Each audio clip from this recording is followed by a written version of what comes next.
अयोध्या में बीजेपी हार गई। ये न्यूज इतनी वायरल की गई कि एक पल के लिए भी किसी को नहीं लगा कि अयोध्या नाम की कोई सीट है ही नहीं। सीट का नाम फैजाबाद है। अधिकांश लोग इस नैरेटिव में फंस गए। बीजेपी अयोध्या की सीट नहीं हारी है, फैजाबाद की सीट हारी है। अयोध्या फैजाबाद निर्वाचन क्षेत्र का छोटा सा हिस्सा है। फैजाबाद के अंतर्गत 5 विधानसभा क्षेत्र आते हैं। अयोध्या इन 5 में से एक है। अयोध्या विधानसभा क्षेत्र में बीजेपी को बढ़त मिली, जबकि बाकी 4 बीजेपी को सपा से कम वोट मिले। इसलिए बीजेपी अयोध्या नहीं हारी है, वह जीती है। लेकिन जानबूझकर यह नैरेटिव सेट किया गया कि भाजपा अयोध्या हार गई है, लेकिन फैजाबाद नाम का इस्तेमाल नहीं किया गया। यूपी में बीजेपी की भारी हार हुई है, इसलिए यह स्वाभाविक है कि पूरे भारत में बीजेपी समर्थक नाखुश और नाराज होंगे।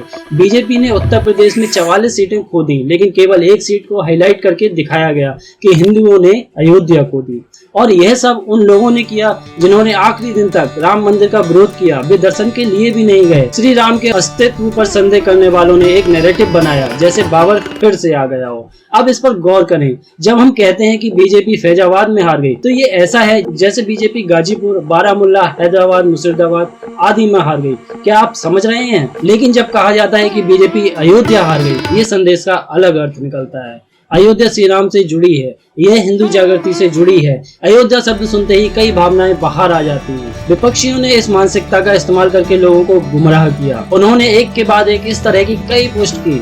हम अयोध्या नहीं जाएंगे, मतलब अयोध्या पर प्रतिबंध लगाओ। कुछ बेवकूफों ने अपनी टिकटें भी रद्द कर दी।